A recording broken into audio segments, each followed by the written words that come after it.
Yo, what's good guys? Welcome to another video on Through The Windscreen. I am Musani Venyana, and today our first review will be of the VW Polo TSI. So this car is South Africa's sweetheart, with it being one of the best selling cars next to the Polo Vivo. And I mean, this car is bigger than its predecessor in all of its dimensions. But before anything, please like, share and subscribe to the video. And without further ado, let's start the review. Okay guys, so we start with the exterior, where you guys can clearly see that this car is completely different from its predecessor, with the brand new lights, the new chrome grille, the chrome bits on the grille to tell the difference. And then another thing that I can show you guys, which can tell you the difference between a trend line and any of the higher models, that being a comfort line or a high line, is the fog lights. Trend lines don't have the fog lights, they only have the LED daytime running lights, so that's a nice tip for you guys to know about. This car also runs on 17-inch alloy wheels. These are steel alloy rims, so that'll help you a lot in terms of getting your mag stolen as compared to the plastic ones where you can just detach them like that. And another thing which can show you the difference between a trend line and the comfort line or the high line is that the mirror caps are the same color as the body color of the car, where in the trend line it's all black regardless of whatever color your car may be. So this matches the color of the car's body. So we're inside the Polo. Forgive me guys, I lost my camera operator, but this will be the setup for most of my reviews moving forward. It'll be more of like a vlog type of structure. But anyway, we're inside the Polo, and as you can see, man, this beautiful steering wheel, which is a flat bottom steering wheel, which I love very much, has a nice leather wrap, and it's the multi-function steering wheel, so which is available in the comfort line, high line, and then the GTI, of course. So as you guys can see, but another trick you guys should know about is that German cars, well, one thing I've discovered is that German cars always have the indicators and stuff on the left, and I believe it's because of the fact that now they have the gears now on the right. But anyway, here's the nice infotainment system. This one, this looks different for each variant of the Polo range, because for the trend line, it's like for the trend line and the comfort line, it's this type of design, where you have the bulging bezel here on the sides and everything like that. Where on the high line, then the high line and the GTI, it's more of just one single screen, where all these buttons are integrated into the screen display. And another thing, I love the piano black, even though it leaves fingerprints, but it's very nice. And also having all this information here is very, very nice, with the beautiful dashboard that they have here, where you can choose 13 colors for the dashboard. There's some soft, rubber material here, soft rubber material here. I mean, the car, sorry guys, I'm using the car.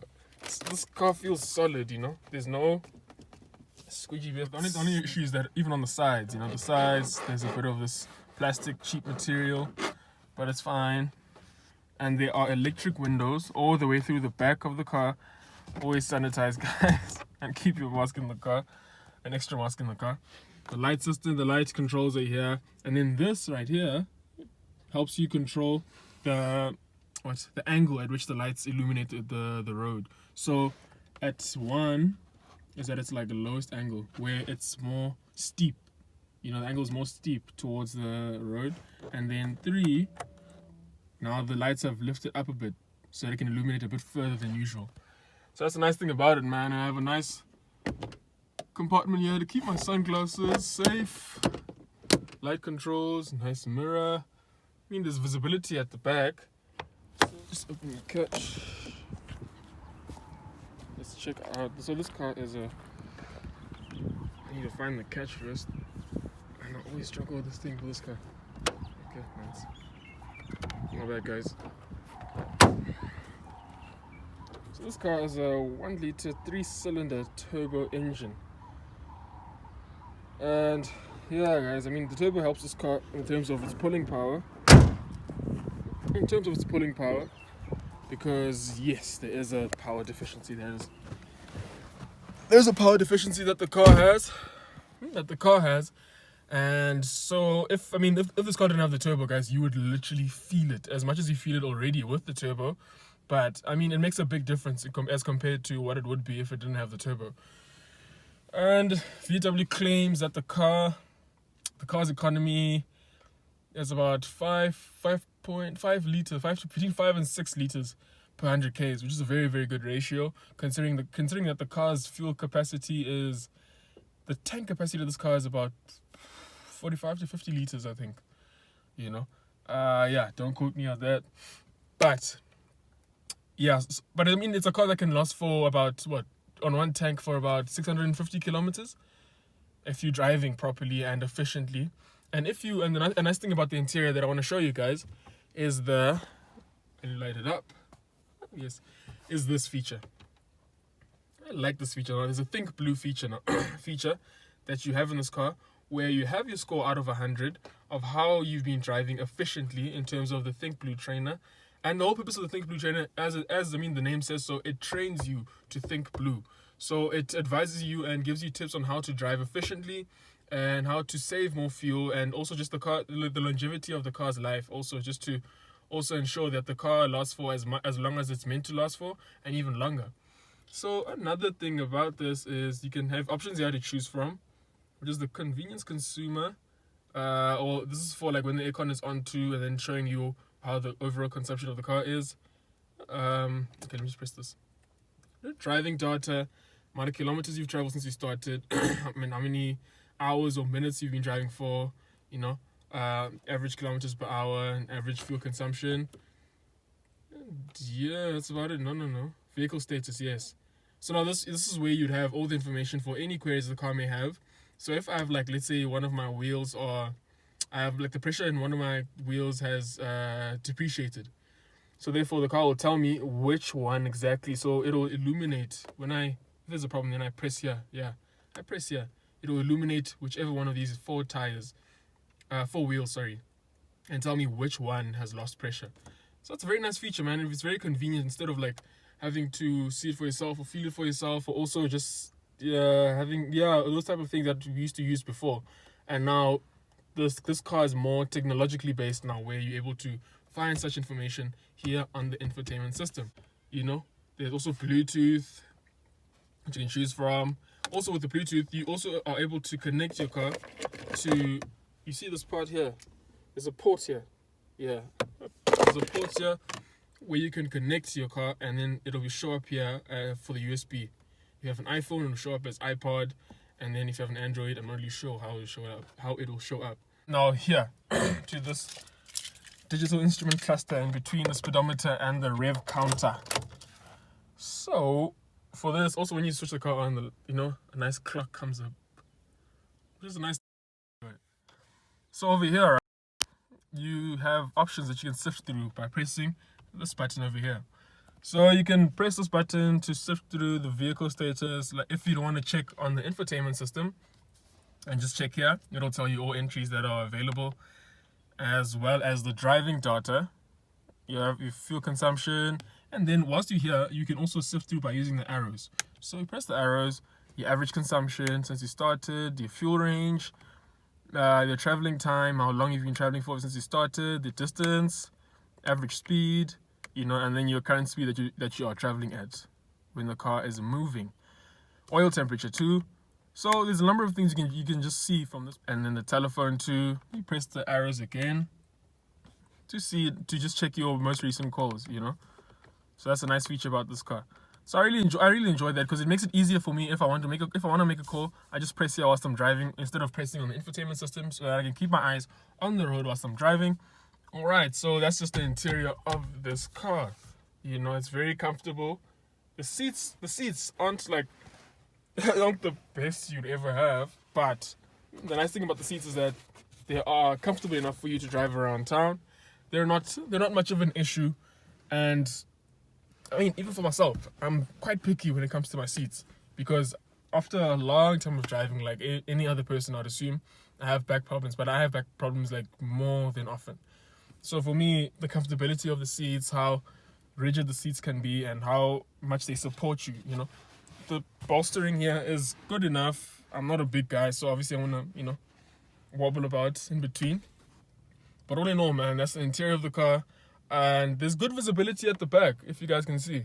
There's good visibility at the back. I'm not really going to complain if you look at the mirror too. I'm not really gonna complain about that. So overall, man, it's a good car inside. This car is a very, very, very good upgrade from the previous car because now we have a big infotainment screen, and also just the dash, the overall look of the car.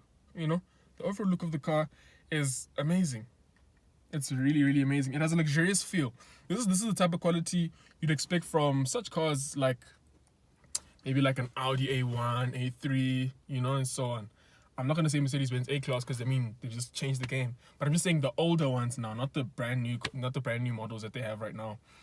So yeah, guys, it's not like you're driving it's not the same kind of stigma that you'd have before of like, I'm driving a Polo, you know, and now it's like, I am driving a Polo, and it's a car that I would own for like the next 4 years or 5 years. And I'd be like, I have a car. It's not even a thing of like, okay, I have this car, but I want to change it like in the next 3 years or so. Okay guys, so we're in the back seat of the car right now, and I have the front driver's seat in my driver's settings that I usually sit in. And let me just show you guys how it feels for me to be in the back seat. So there's not enough space here at the back in terms of knee room. I don't know. My feet are kind of comfortable, but like, I mean, it's not going to be easy to carry, I mean, more than one person at the back because of this big, you know, I don't know what to call this thing, guys, real quick. But yeah, and also in terms of headroom, I'm sitting, you know, I'm sitting the way I usually sit, which is up straight. If I sit up straight, you can see there's not much headroom here for a tall person like me. And I am like 1'9", you know. But I mean, look at the front, you know. Look at how nice it looks there in the front. So it really is worthwhile owning this car, and you do get value for your money right here. Okay, so for the boot, the boot's capacity is 385 liters. Sorry guys, I'm actually moving a couple of things and I'm moving. But as you can see, this is a pretty big box that I've fitted here in the car, and it fits pretty well. You know, so when I was in varsity, I actually packed my whole life in this car. And I remember that I had to move out of my old place into my new place. And I was able to pack my whole life. And guys, I have a lot of things that I need to pack. So with me being able to pack my whole entire life inside of this car, obviously with the seats down, and the seats, it's a 60-40 setup. Yeah, 60-40 setup where these two chairs right there, those two chairs fold down together, and that third one falls down independently. So that's the good thing about that. And also, yeah, so as I was saying, I was able to pack my whole life. And you mean 3 suitcases, 2 kit bags, a box full of my cutlery and crockery, my bag for my golf clubs, and yeah, a lot more. So it's a pretty impressive car. You can fit quite a lot in this car when you have the seats down. So yeah, guys, I mean, it's worth it. You can pack as much as you can if you're traveling as a family, but not too much, obviously. And that could be enough for a road trip, you know. And if there's only 2 of you guys, then you guys can bring the seats down and carry way more luggage than you'd usually do so if you had the seats up. So without further ado, let's start driving the car.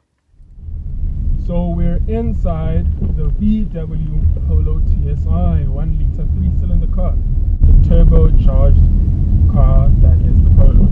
So the TSI, usually see at the back, stands for Turbo Stratified Injection.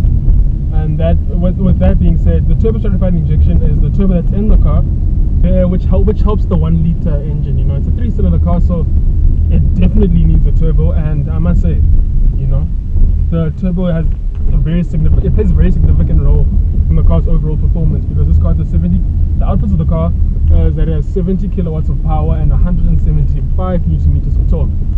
So I mean, it's pretty impressive numbers for a car like this, and you do feel it. It's a punchy car.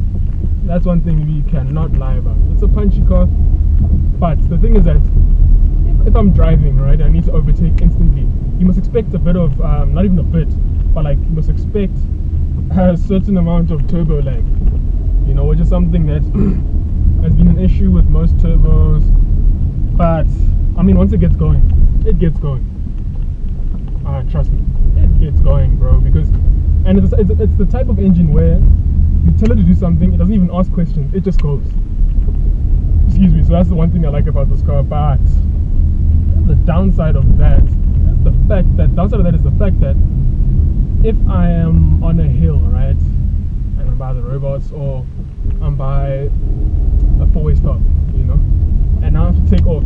If you cannot clutch balance properly, but if not clutch balance properly, you will most definitely either cut, you know, the car will cut. But the nice thing is that another feature about this car that I like is the fact that it has this well, I'm assuming the name is the hill something assist, right? Where, like I said before in the previous scenario, I'm on a hill, the car will hold the brakes, until the revs get to a certain point where the car itself knows that, okay, this is where, you know, where the car can hold off until, I don't know if I'm making sense, and then you're expected now to obviously, you know, supplement that with the accelerator, which you should. So it's a good thing. It helps in terms of not having to use your clutch. But if you need to use your clutch, please do so. Do not take this and go with that if you cannot clutch balance properly. Okay, so enough about that. Steering of the car, I really enjoy the steering, man. It's nice and light, but I can still feel the car, so it's not too light, you know. It's a good car to drive. Fuel economy of this car is about 4.5 liters per 100 k's. That's what they claim. And I've been averaging about, I'm in town, so obviously I'm averaging about 8.5 liters. So it's not bad considering that I'm driving in town, but this average comes about only when you've driven around town for a considerable amount of time, you know. So yeah, and the seats of the car, I'm not complaining, really not complaining, honestly. Well, I'm not complaining, but it's not the most comfortable of things that you'd find in this car, you know. But yeah, man, for driving around in town, it's not bad. It's not bad, really, honestly. So, fortunately for me, I've been able to drive this car for a couple of months. For a long time. I don't say a couple of months, for quite a considerable amount of time. And it's been an amazing car to drive. Honestly, it's been an amazing car to drive. This car, I mean, for me driving this car and driving the previous generation Polo, which is the Mark.5, I could feel the difference. I can feel the difference, bro. You know, from the luxury, the comfortability, the ride, power, you know, and yeah. Even though, okay, the previous, like the Mark.5 had engines like 1.4s, 1.6s, and then yeah, and the GTI. But this one, even though it's a 1 liter, yeah, I mean, it pulls its weight. Trust me, it pulls its weight. So yeah, and also for long distance driving, guys. For long distance driving, one thing I can tell you guys about this car is that this is a car one can go on a road trip with. You can have this car and go on a very long road trip and feel comfortable, no problems, no issues, and literally just enjoy the entire ride. There's no issue about that, and it's really important that people must understand that there's no stigma around owning a Polo and going on a road trip with it, because, dude, I promise you, I've driven numbers of cars, right? I'm not gonna say it's better than like most of the other cars that I've driven, but it's a very, very, very, you know, good and strong and proper contender against those cars. Because I've driven a Polo Trendline, more especially. Now that's an entry-level Polo that you can get. I've driven that car from my hometown, which is King Williamstown, to a small town in the Northern Cape called the R. Right? Yeah, the road is pretty bad, but yeah, this car is handling itself pretty well. So I've driven from King Williamstown to R, which is roughly about plus minus, I think, 500 k's. But it doesn't take, I mean, the whole day to get there. If you leave in the morning, you get there maybe in the afternoon, early afternoon. But anyway, throughout that whole trip, I had no issues, and I was sitting at the back, you know, for like when we were going there, no issues, fine, comfortable. We have Bluetooth infotainment system, playing music, sitting at the back. The ride is comfortable. Once this car gets to high speeds, it is a comfortable ride. Like, there's out of like most people that I've had inside of a Polo, and we've driven for, like, you know, quite a considerable distance, and driven at high speeds. They've always said that, yo, this car is comfortable, bro. Like, yamba kamnandi. You understand? Yamba kamnandi. So for those of you that are looking at buying this car, I would say, yeah, you know, you should strongly consider this car. It is nothing short of amazing. Now I'm saying this in the perspective that I'm talking about this car, a car in this class, you know.